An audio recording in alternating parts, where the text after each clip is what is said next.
আকানিয়া নাসিরপুর উচ্চ বিদ্যালয়ে বার্ষিক ক্রীড়া সাংস্কৃতিক অনুষ্ঠান ও অভিভাবক সমাবেশ অনুষ্ঠিত। আতাউল করিম কচুয়া প্রতিনিধির প্রতিবেদনে। আকানিয়া নাসিরপুর উচ্চ বিদ্যালয়ের বার্ষিক ক্রীড়া সাংস্কৃতিক ও অভিভাবক সমাবেশ আজ রবিবার সকালে অনুষ্ঠিত হয়েছে।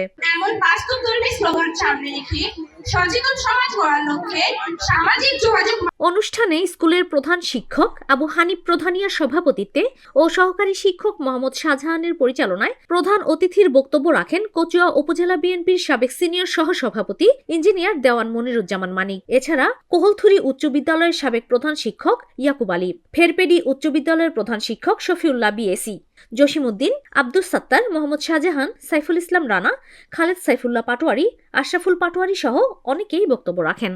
টোটাল 9টা ব্রিজ করেছি আমি আকানিয়ায়।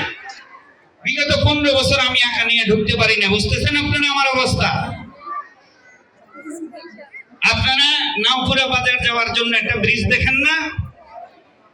কি মনা ডাক্তার সাহেবের বাড়ির সামনে। মনা ডাক্তার সাহেবের বাড়ি হইছে আমার দাদার নানার বাড়ি। বুঝতেছেন? মনা ডাক্তার সাহেব আমারে বলল যে ইঞ্জিনিয়ার সাহেব আপনার তো স্কোপ আছে একটা ব্রিজ দেওয়ার, এই ব্রিজটা আপনি করে দেন। সেই ব্রিজটা আমি করে দিয়েছি। ব্রিজটা যে বছর হয়েছে তার পরের বছরই আমরা ক্ষমতায় আসলাম।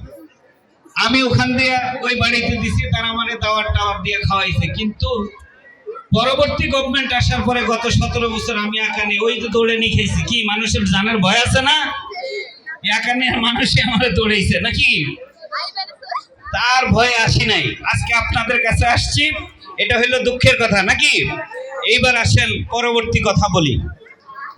আপনাদের স্কুলের হেডমাস্টার সাহেব কি গত বছর চাকরি পাইছে নাকি? হেডমাস্টারের চাকরি কি গত বছর? উনি এর আগে কি ছিলেন? সহকারী শিক্ষক ছিলেন। অভিজ্ঞতা ছিল। একজন শিক্ষক কি করে? প্রথমে শিক্ষায় যায়, স্কুলে ভর্তি হয়। নতুন টিচাররা আছে না? আমি এই ফাঁকে আমি অনুরোধ করবো যারা শিক্ষক আছে, শিক্ষক শিক্ষার্থী আছে, ওনাদেরকে একটু এখানে চেয়ার দিয়ে বসে আমি ওনাদের সাথে একটু মত বিনিময় করি। একজন শিক্ষক কি করে? প্রথমে চাকরি নেয়, স্কুলে যায়, শিক্ষক হয়, তখন ওনাকে জুনিয়র শিক্ষক বলে নাকি? তারপরে যখন আরেকটু অভিজ্ঞতা বাড়ে তখন বলে সিনিয়র শিক্ষক। আমি ভুল বলতেছি? এরপরে যদি আরেকটু পড়ালেখা করে, মিনিমাম 12 বছর 14 বছর পড়ালেখা করতে হবে। ওই 14 বছর পড়ালেখা করার পরে উনি হেডমাস্টার হবে নাকি? কি নতুন কালকে ভর্তি হয়ে হেডমাস্টার হওয়ার কোনো সুযোগ আছে? বিগত 17 বছর আমি যে আমার